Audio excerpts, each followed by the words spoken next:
Bonjour, aujourd'hui c'est dimanche, c'est le jour du Seigneur et nous avons le cœur particulièrement tourné vers lui puisque ce jour lui est consacré. Il vient à notre rencontre pour nous adresser la parole de vie. Disposons nos cœurs pour l'accueillir afin qu'elle porte du fruit en chacune de nos vies, dans chacune de nos communautés. Envoie ton esprit, Seigneur, et tout sera créé. Tu renouvelleras la face de la terre. Viens, Esprit Saint, emplis le cœur de tes fidèles et allume en eux le feu de ton amour.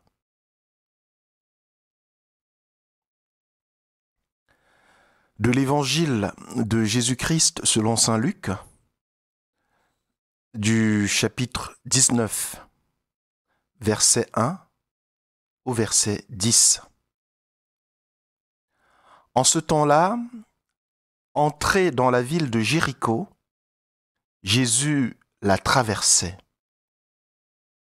Or, il y avait un homme du nom de Zachée.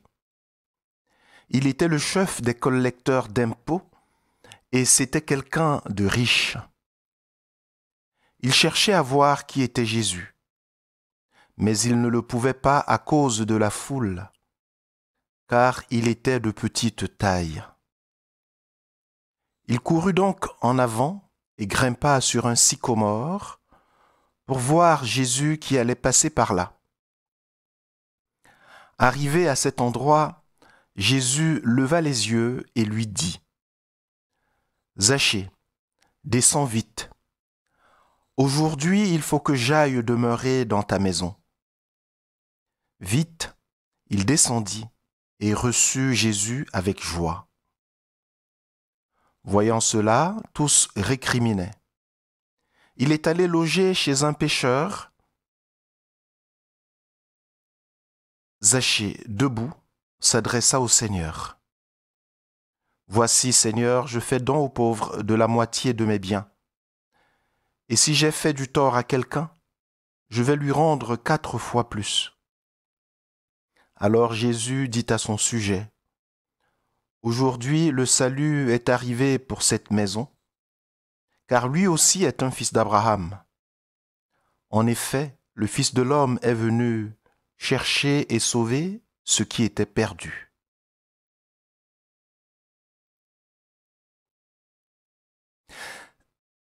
Nous sommes là avec ce texte et bien d'autres dans la tonalité très marquée chez saint Luc, l'évangéliste. Vous savez qu'on appelle l'évangile de Luc, le 3e évangile, l'évangile de la miséricorde. C'est l'évangile finalement aussi de l'humilité, car ce sont des cœurs humbles qui peuvent accueillir dans toute son intensité, dans toute sa force, la miséricorde de Dieu manifestée en Jésus-Christ. On l'a vu déjà dimanche dernier, avec cette parabole, et c'était aussi déjà un publicain, du publicain et du pharisien. Ce publicain qui reste au fond de la synagogue et qui fait un acte profond de contrition. L'Évangile conclut en disant qu'il s'en alla justifié, c'est-à-dire rendu juste. Et aujourd'hui, nous avons Zachée, ce personnage qui n'apparaît que là, en tant que tel, et qui est nommé. C'est donc quelqu'un de connu et de reconnu. Sa corporation, par contre, celle des collecteurs d'impôts, celle des publicains, elle fait partie du paysage, elle est bien catégorisée. On la retrouve souvent mentionnée dans les évangiles comme une catégorie bien repérée et bien à sa place. Et la place des publicains et des collecteurs d'impôts, c'est la place des pécheurs invétérés, ceux de qui on ne peut rien tirer. Ce sont des traîtres à la nation, des traîtres à la patrie, qui mériteraient la mort. Vous savez que c'est ce qui arrive à un traître. La haute trahison, dans beaucoup de cultures, dans beaucoup de systèmes politiques, entraîne une condamnation à mort. Eh bien, les publicains sont dans une situation ou qui pourrait être assimilé à de la haute trahison, puisqu'il travaille pour l'occupant romain, et non seulement il travaille pour lui à collecter l'impôt, mais dans cette collecte d'impôts, ils s'en mettent plein les poches. Le système est simple. Ils font une avance. Les Romains qui faisaient beaucoup de recensements, donc ils étaient à peu près au courant de la quantité de personnes, des données démographiques sur les territoires qu'ils dominaient. Eh bien, avec ces fonctionnaires qui sont issus du peuple dominé lui-même, ils avaient une forme d'accord. Les fonctionnaires dont les collecteurs d'impôts payaient une avance aux Romains, et puis ils s'employaient à se faire rembourser en allant collecter directement l'impôt dans la population. Bien sûr, avec l'aide de la force publique. Dans chaque ville romaine, il y avait un escadron, une escouade de soldats, avec un centurion, etc. Un système bien huilé. Et dans cette collecte d'impôts directement sur la population, il prenait beaucoup plus que ce qu'il devait prendre. Zachée était un chef de cette corporation. C'est pour ça que le texte nous précise qu'il était très riche. Et voilà que cet homme riche, ayant entendu parler de Jésus, et ce Jésus dont il avait entendu parler, traversant sa ville, se lève dans son cœur un désir profond. Il voulait voir Jésus. Le désir de voir Jésus, c'est pas simplement une forme de curiosité, comme on peut en nourrir pour voir quelqu'un de célèbre, pour voir quelqu'un qui a des dons spéciaux, comme il y a des gens quand une célébrité passe par là, ou quelqu'un d'important, un grand homme politique, un artiste de renom, un grand sportif, on a envie de le voir de nos propres yeux, car il ne nous suffit pas seulement de le voir par des images, et dans le virtuel, on a envie de le voir en chair et en os. Il y avait quelque chose de cela, mais pas que. Pas que parce que, quelque part, Zachée pose un acte que quelqu'un de son rang ne pose pas. Il était petit, mais en même temps, il y avait une foule qui l'empêchait de voir Jésus. Alors il grimpe sur un sycomore. Eh bien, cet acte nous montre que c'est pas seulement un homme que Zachée veut voir.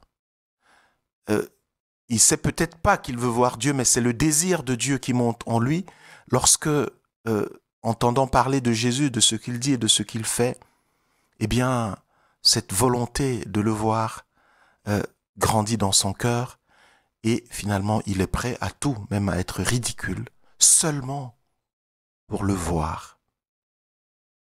Zachée veut voir Jésus, mais tous, nous voulons voir Dieu quelque part. Nous voulons le contempler, parce que notre cœur est fait pour voir Dieu. Et notre cœur trouve son repos dans cette vision de Dieu. Zachée veut voir Jésus, et il va sur un sycomore. Même si cela lui semble ridicule, même si cela peut paraître ridicule aux uns et aux autres, il monte sur cet arbre pour voir Jésus. Que faisons-nous pour voir Dieu, pour le contempler? Quelles sont les dispositions que nous prenons pour que Dieu, de passage dans nos vies, nous puissions le voir? Zachée est petit de taille. Nous pouvons avoir beaucoup de handicaps, beaucoup d'impossibilités naturelles, mais il y a toujours une manière de nous mettre finalement à la disposition de Dieu. Car Zachée veut voir Dieu, enfin il veut voir Jésus, plus précisément, mais il va voir Dieu. Ou plus exactement, c'est Dieu qui va le voir. Et ça me rappelle ce que dit saint Augustin, on ne peut pas chercher Dieu si Dieu lui-même ne nous a pas encore trouvés. Zachée monte sur le sycomore, Mais c'est le Christ qui lève les yeux et qui lui dit, descends, descends. Et là, c'est un acte d'humilité, mais dans un mouvement d'humilité plus naturel. Il était monté, il était allé sur un arbre, il s'était hissé plus haut. Le Seigneur lui dit, descends, descends, je t'attends. Alors Zachée descend. Et cette foule qui était un obstacle à cette rencontre, désormais, ne peut plus se mettre entre Jésus et lui. Il s'était mis loin, il voulait le voir passer de loin, ne serait-ce que de loin. Jésus en fait son vis-à-vis. Je veux demeurer chez toi. Jésus ne passe pas dans nos vies. Il n'est pas un passant. Il n'est pas un touriste. Il n'est pas juste comme une célébrité qu'on adule mais qui ne se rend pas compte de notre présence parce que c'est juste une personne humaine et il ne peut pas se rendre compte des milliers et des milliers de personnes. Jésus, il connaît le cœur de chacun, il connaît le désir de chacun, il connaît la disposition de chacun. Zachée, je veux demeurer chez toi. Et on a comme un écho, le prologue, le chapitre 1 de l'évangile de Jean où le Verbe s'est fait chair et il a habité parmi nous, il est demeuré parmi nous. Jésus est venu sur notre terre pour demeurer parmi nous. Il est dans nos vies, il veut demeurer dans le cœur de chacun. Et dans l'Apocalypse de Saint Jean au chapitre 3, on a ce verset magnifique où il dit « Aujourd'hui, je me tiens à ta porte et je frappe. » Zachée était riche, mais il lui manquait l'essentiel. Et il n'arrêtait pas d'accumuler.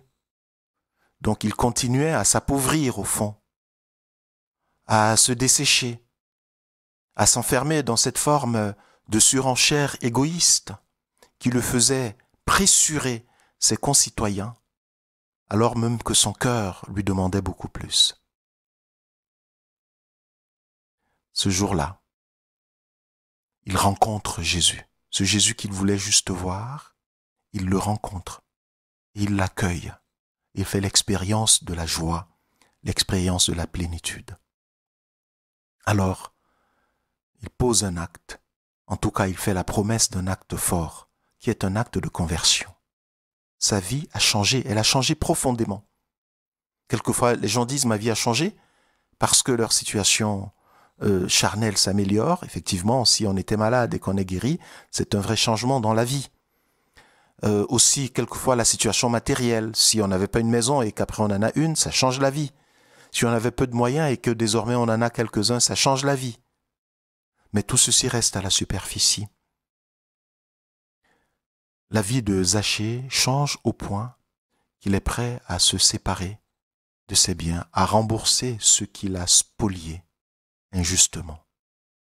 Alors par cet acte de foi, par cet acte d'accueil du Christ, eh bien il reçoit le salut.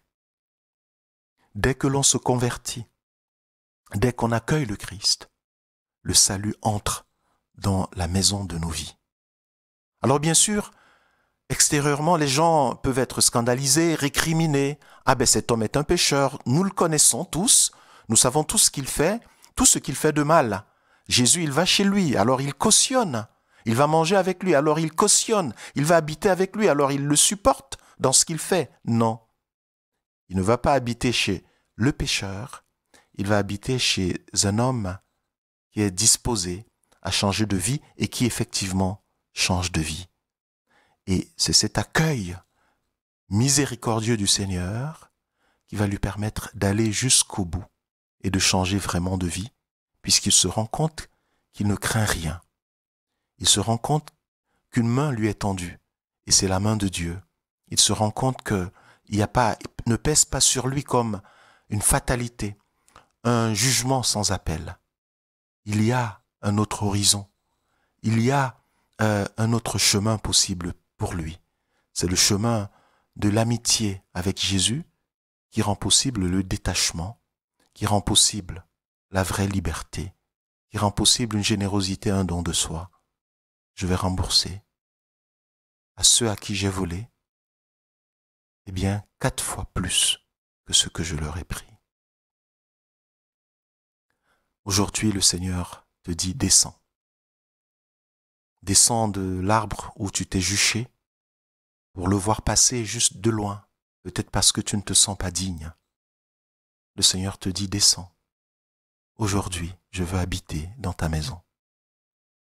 Eh bien, accueille Jésus et expérimente la joie de la conversion, la joie de le laisser être maître de ta vie, aujourd'hui et chaque jour.